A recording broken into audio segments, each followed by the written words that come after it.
Hi everybody, I hope you're doing well.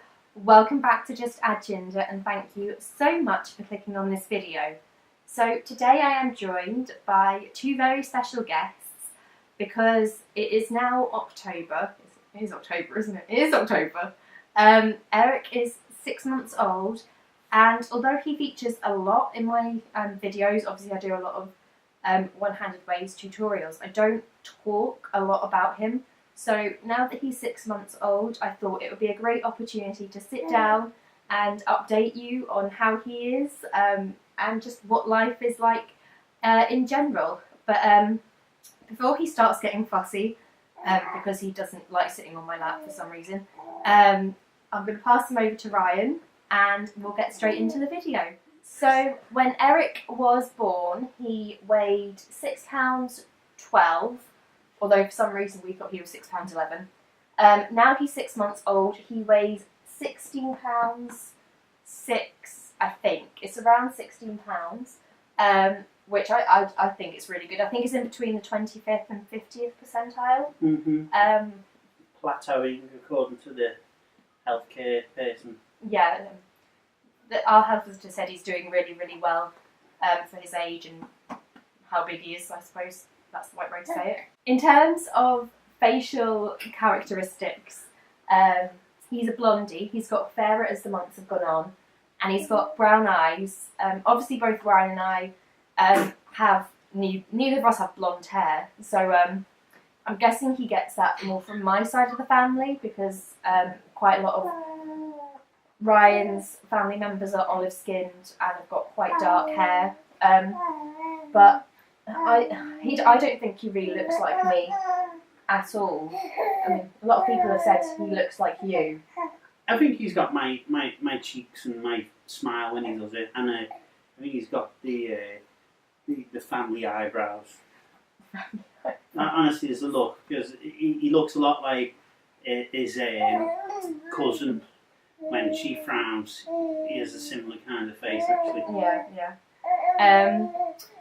In terms of feeding, he is still bottle fed, obviously, but we did start weaning. Mm-hmm. We did. Yeah, we did. We did. Around 5 months we gave it a first go, but he wasn't quite ready. Yeah. He's so chatty. Yeah. Yeah. That's right. And go on. And what else? We tried first weaning him at 5 months. At 5 months, but he wasn't quite ready. You ready now? He's telling us he's ready. But around 5.5 months, we started properly, and he's taken to it like a duck on water. I don't know if that's an analogy, but like a duck on water. Duck to water. A duck to water. It's just come really naturally. He's a really good little eater. We started him off on purees just for ease, but now we started to introduce finger food. So he's had toast. He's had, what else he had? Wafer things and like crisp not crisp, but like veggie wafers. Almost. Yeah. But they're not Watsons. Yeah, they're made from veg, and they melt in the mouth. He's had those. He's yogurt. He's had yogurt. Yogurt. Yeah, but we're Porridge. He loves porridge. Absolutely loves it. So we're trying to get him into a gradual routine of mainly having milk still, but having a breakfast time, a lunch time, and a dinner time. But all the foods we've given to him so far, he's been really good at trying. I think it takes about 17 tastes for babies to decide if they like food or not, but everything so far we've given him, he's just kind of accepted. Yeah. Even like ones that don't sound very appealing at all, like kale, broccoli and pea, and he's more than happy to have that, wasn't he? So yeah, we're trying baby-led weaning, so we'll give him food, but we'll let him tell us how much he wants, and that's worked really well for us so far. He isn't quite sitting up, but in place of sitting up, he rolls everywhere. Like, you can put him on one side of the living room and 2 minutes later he's down the other end, and you don't know how he's got there, but he has. He's so close to crawling as well. His bum will go up and he'll do this kind of lunging forward motion, but he hasn't quite got the idea of putting his arms up as well and coordinating himself. So I don't think it'll be too long before he's on the move. So we have preempted it and baby-proofed everything. There's no stopping him talking, so I'm really sorry if you're having to listen in between squeals, but he's such a chatterbox. He just does it babbling. He's saying mama. He's not quite got the hang of dada, but he just talks to himself. He'll sing. He's just a little cutie pie when he talks. He's still in 3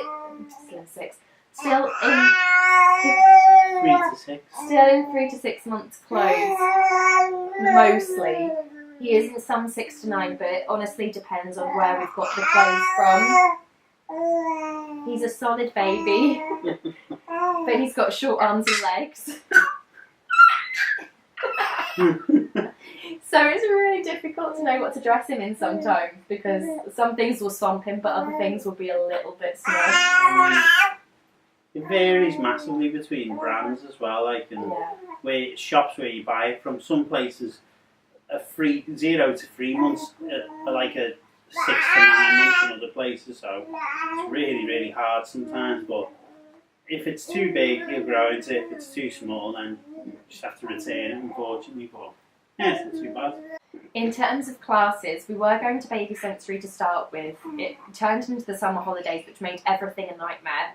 But now that term started again, I'm taking him to a lot more things.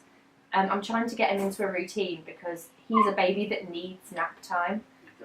He wants to look at everything, he wants to touch everything, he wants to smell everything, and sometimes it gets a bit too much for him, and he'll get overtired, in which case he is a nightmare to try and put down to sleep. So I try and plan to do something each day, but that will completely depend on how he's been. He doesn't have a set routine so much in terms of exact timings, but in the morning he'll wake up at about 7:30-ish, depending on what time he's gone to sleep the previous night, and then he will have a bottle and I'll get him changed, dressed, do his nappy and all that jazz. He'll have a play, and then at about in between 10 and 11 is when he tends to go down for his first nap. There's no set time for that. Sometimes it's 10 minutes, sometimes it's half an hour, sometimes it's an hour and a half. And then he'll wake up and fed again, changed again. But yes, he's a lot happier in the afternoons. The mornings tend to go by really quickly because I've just got to, let him take the lead and tell me what he wants to do.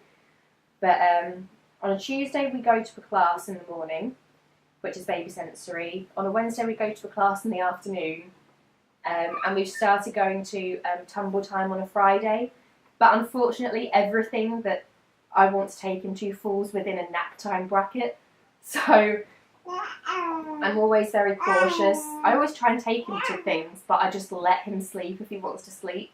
Last week I tried to take him to baby sensory on the Tuesday and keep him asleep for the start of it, but he woke up, lasted the entire session, and afterwards he didn't sleep for the entire day and was an absolute nightmare because for some reason he just didn't think sleep was important, so wanted a lot of attention and a lot of time.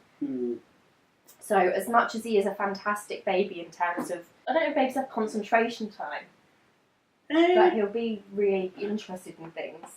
He's interested in everything. When he's had enough sleep, he's really, really good, and he loves to just play. And you can leave him, well, not leave him, but obviously we're in attendance, but he will keep himself a bit entertained on the mat, and he'll just quite happily gabble away and play and explore his toys and stuff like that. But when he's tired, it's 2 minutes and then he's going to start crying. You have to change constantly, and at that point, it's like a real battle to get him down for a nap, which sometimes falls in the week, mostly for poor Jacqueline while I'm at work. But we do see it the weekends as well when I'm home. Yeah. One thing that does actually help, and it sounds really stupid, but for some reason I think he's got into the habit of knowing it means nap time, is I downloaded Harry Potter, the audiobook, on my phone, just for me, because sometimes if he's awake in the night I find it hard to get back to sleep. But he really likes Stephen Fry's voice, I think. So every time he hears Harry Potter and he's getting tired, I think he knows it's time to go to sleep. So that's something that I use quite a lot to indicate that he should be settling down to go for a nap. I don't tend to have the TV on in the day purely because if the TV's on, because he likes people's voices and colours and lights so much, he'll just look at the TV. So I tend to have the radio on instead, just for some background noise for me, so I'm not sitting in complete silence. Not that you're ever in complete silence. Oh, no, you know. Something to cut through, baby. Babble every now and then. The odd song. In terms of toys, he really likes things that light up, things that make a noise, like a shaky noise or like a kind of electronic sound, like a beeping or, you know, a musical toy, that kind of thing. Yeah. He really likes books. He's really dexterous, so he'll turn the pages of books and lift flaps and things for himself. He's not really got an attachment to a soft toy yet, because he's just so nosy in general. I don't think he really needs it. Although when he does go down for a nap, he likes to have a muslin cloth near his face. I think that might be I don't know if it's a common thing, but I've heard of a few babies who have liked that. His cousins, both cousins are the same. The only way they go down would give them the bit of muslin and as a comforter, and that was it. Like Eric's got really good dexterity. I think he's going to be a right-handed child because he does tend to favour that quite a bit. But he will reach for toys and grab them and open and close his fist to manipulate them the way he wants them to be. He can take his own dummy out of his mouth and put it back in and kind of, I don't know, self-soothe that way without us having to intervene too much. He can feed himself, he can hold a bottle. Obviously we supervise still, but he can hold it for himself and guide it in and out of his mouth. We have started giving him a little bit more water, just with food, like proper solid food. So he has got the idea of putting that in his mouth because he has a beaker, but the flow rate is different. So he doesn't quite understand how to use that, but he's still really good at pulling it in and out of his mouth as much as he wants. And like I said, he can turn pages of books and lift flaps. So I mean I don't know how dexterous baby should be at this point, but I'm quite impressed. Not to like go, oh, my baby's amazing, because like every baby is different, but I'm shocked at how much I knew nothing about baby development before I had a baby. So I think when you have a child, everything is shocking. Yeah. Because so he's not sitting up on his own properly. But for instance, the other night we had the boppy, which is like a horseshoe pillow, and he was lying down on that, and we were about to feed him, and he literally did effectively like a Count Dracula and just sort of raised himself up. We both looked at each other and went, he shouldn't be sitting up here. Is that meant to happen? And he just constantly surprised you. So with the dexterity, like we still think in terms of when he was a few weeks old, and the hands were like their own separate entity, and forever knocking his own dummy out and, you know, scratching his face and all this. Whereas now he you can see him, as you can tell what he's doing with my t-shirt and his toes. He focuses on things and he can actually pick out what he wants rather than, you know, just a ham-fisted knock everything around. So yeah, he's a massive like grabber of things, and so you've got to be really careful. I can't have my hair down when I've got him. I put it down now for the video, but he grab my hair and really pull it. Ryan's beard he'll grab. Mouths he loves grabbing and feeling. You know, when when we make noises and things, he likes like having his hand to our mouths. Taking our glasses off, I think he thinks is a game. He'll take them off for us. You know, he grabs his feet as well. Yeah, he loves his toes at the minute. Oh yeah, talking of glasses, lips and moustache. He'll fish hook you if you're not careful, that's the problem. But his grip is so strong, it really hurts. Really strong. Or when he gets your hair, that's it. Like, God. Oh, God. It really, like, I have to have it back all the time. He's pulled my hair out before today as well, like, he's quite good. He, in terms of, like, how he is with us, he's a super smiley baby with a lot of people, which is fantastic. But when it comes, he has a very different, not relationship, but the things he looks for from both of us, great timing, are really different. He loves sitting on Ryan's knee and is quite content to just sit there while we're watching TV, or if we're eating, he'll sit on Ryan's knee. He hates sitting on my knee if we're just doing something on the sofa that's quite quiet. He would rather, I don't know, be playing with me down on the floor, but he doesn't like sitting on my knee, which is really frustrating for me because I want to cuddle him, but he's not interested. He'll only want to come to me if he's completely inconsolable. If it's really, not desperate cries, but really, really upset moments that he has, I'm the one who like, not always, but quite often has to step in. It's like 7 out of 10, like, times bad. You know, I'll try my best, like, especially the weekends. If I'm doing a night to the weekend, it'll get to a point where, you know, he just wants his mummy, and that's the only way he'll calm down. Like. Yeah, so in the middle of the night, I'll, you know, get up and, you know, try my best to... I think he has got better lately, or I've got better more lately at just calming him down. I think that makes a massive difference, like. But, yeah, you're right, he does have, like...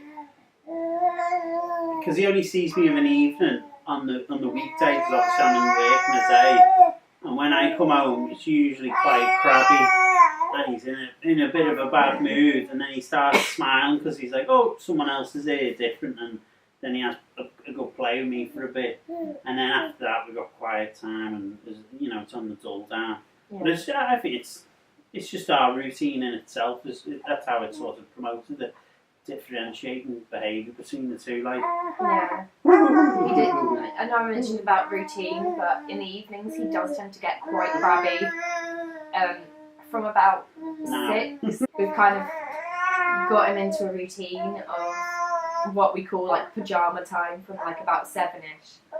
So we'll put his pyjamas on, turn the big lights off and just have side lights on and just keep it really calm. Like, we'll still go about and do everything because, I mean, I don't want to put Eric to bed if Ryan's not home, because sometimes that's really not fair on you because you haven't seen him. So yeah, I'll leave in the morning before he wakes up, and I'll be coming home like after he's gone to bed, and I just literally it can be like a day or two where I haven't gotten to see him, which, you know, I don't want to miss out, and I don't want him to miss out on me either. No, so but naturally he's kind of slipped into a kind of 9 to 10 o'clock bedtime bracket, which works out quite well. And when he's good, he's fabulous.